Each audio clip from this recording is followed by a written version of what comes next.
High বন্ধুরা, আশা করি সবাই খুব ভালো আছো। আমি শরীফুল, আর আজ আমরা চলে এসেছি ইতিহাসের এক অসাধারণ সাক্ষী, মুর্শিদাবাদের হাজারদুয়ারি প্রাসাদে।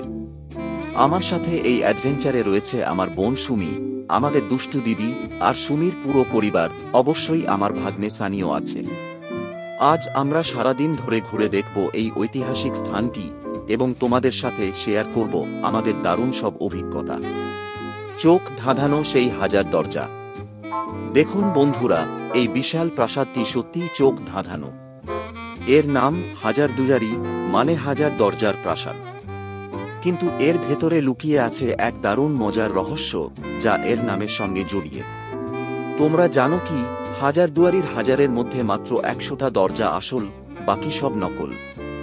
শত্রুদের বিভ্রান্ত করার জন্য নাকি সেই সময়ের নবাবরা এই ব্যবস্থা করেছিলেন। কি অসাধারণ বুদ্ধি ছিল তখনকার দিনে, তাই না?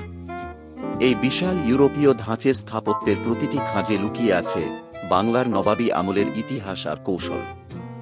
রিলস, শর্টস আর প্রচুর ছবি। এখানে এসে আমরা সবাই একেবারে ব্যস্ত। একদিকে সুমি আর তার পরিবার ভিডিও বানাচ্ছে, রিলস আর শর্ট ভিডিওর জন্য দারুণ সব মুহূর্ত ক্যামেরাবন্দি করছে। অন্যদিকে আমিও কিন্তু পিছিয়ে নেই। আমিও অনেক রিলস বানিয়েছি, যা খুব তাড়াতাড়ি তোমাদের মাঝখানে আসবে।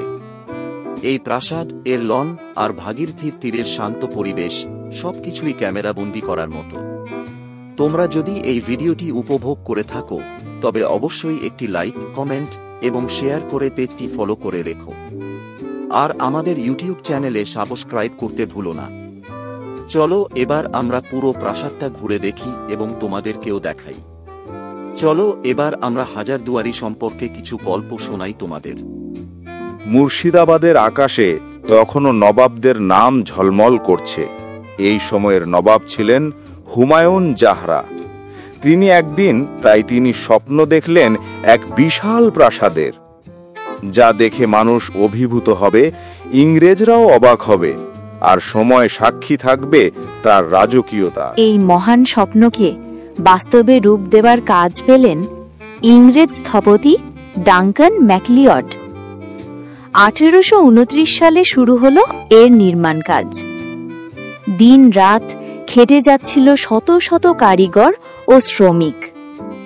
ইট, চুন, পাথর আর লোহার মিশ্রণে ধীরে ধীরে গড়ে উঠছিল এক অদ্ভুত অট্টালিকা।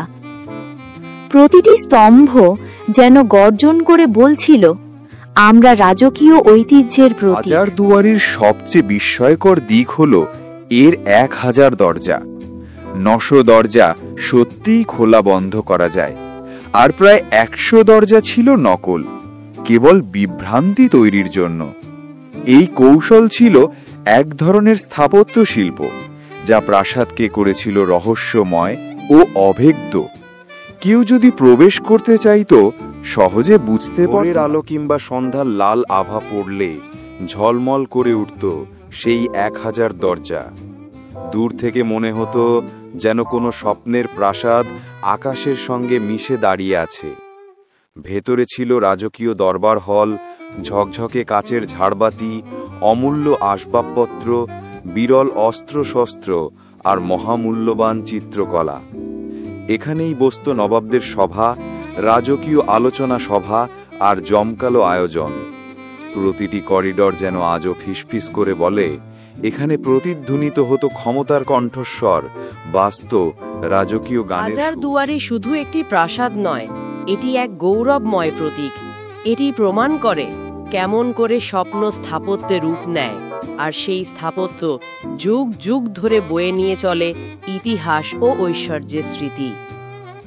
যখনই কেউ হাজারদুয়ারির সামনে দাঁড়ায়, মনে হয় দরজাগুলো নীরব, কিন্তু তারা যেন ফিস ফিস করে বলে, আমরা ইতিহাস, আমরা ঐশ্বর্য।